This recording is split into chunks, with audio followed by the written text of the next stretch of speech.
सुरुवात एका महत्त्वाच्या बातमीने करूयात। शिवतीर्थ निवासस्थानी राज ठाकरेंच्या उपस्थितीमध्ये अगदी थोड्याच वेळात बैठकीला सुरुवात होणार आहे। या बैठकीला मनसेचे सगळे महत्त्वाचे नेते हजर राहतील। महाराष्ट्रासाठी सगळ्या मराठी माणसांनी एकत्र यावं असं आवाहन संजय राऊतांनी केलेलं होतं आणि त्यामुळे उद्धव ठाकरे आणि राज ठाकरे एकत्र येणार का याबाबत या बैठकीमध्ये चर्चा होऊ शकते।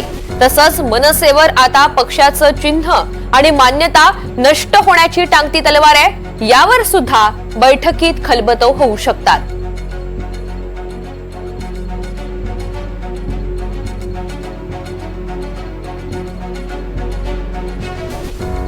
प्रतिनिधी विशाल पाटील आपल्याला या संदर्भात अधिकची माहिती देणार आहेत। विशाल, आपण पाहतोय महाराष्ट्राच्या राजकारणात गेल्या काही वर्षांपासून खरं तर ठाकरे बंधू एकत्र येणार का या संदर्भातल्या चर्चा वारंवार सुरू असतात। आता ही राजकीय गणित बदलू शकतात का या संदर्भात या बैठकीमध्ये चर्चा होऊ शकते का? आणि दुसरा महत्त्वाचा मुद्दा म्हणजे पक्षाच्या चिन्हासंदर्भातला। या दोन्ही मुद्द्यांकडे पाहता आजची बैठक कितपत महत्त्वाची?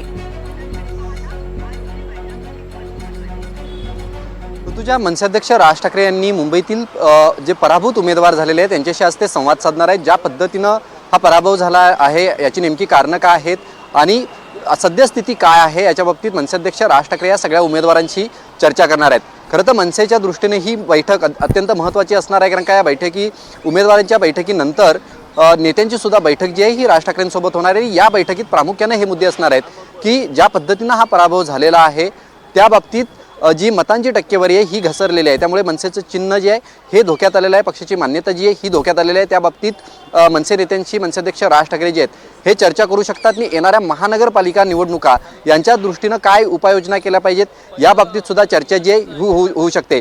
दुसरीकडे संजय राऊतांनी ज्या पद्धतीनं प्रतिक्रिया दिलेली आहे की महाराष्ट्र आणि वाचवण्यासाठी मराठी पक्षांनी एकत्र आलं पाहिजे अशा पद्धतीची साथ त्यांनी घातलेली आहे, त्यामुळे या बाबतीत मनसेकडनं त्याला कसा प्रतिसाद दिला जातो, कारण का ठाकरे बँड कुठेतरी आता धोक्यात आहे अशा पद्धतीच्या चर्चा ज्या आहेत ह्या होऊ लागलेल्या आहेत। त्यामुळे मनसेअध्यक्ष राज ठाकरेंचे जे पराभूत उमेदवार झालेले आहेत यांच्यामध्ये सुद्धा एक चर्चा आहे की ईव्हीएम बाबत काही शंका ज्या आहेत ह्या उमेदवारांनी उपस्थित केलेल्या आहेत, त्यामुळे ईव्हीएम बाबत सुद्धा मनसेअध्यक्ष राज ठाकरे पराभूत झालेल्या उमेदवारांशी जे आहेत हे चर्चा करू शकतात। आणि दुसरीकडे हे दोन्ही ठाकरे बंधू एकत्र येण्याबाबतीत काय चर्चा होते किंवा हा विषय या बैठकीत निघतो का हे पाहणं अधिक महत्त्वाचं असणार आहे ऋतुजा।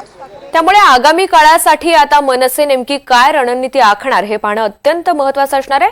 विशाल, धन्यवाद सविस्तर माहितीबद्दल।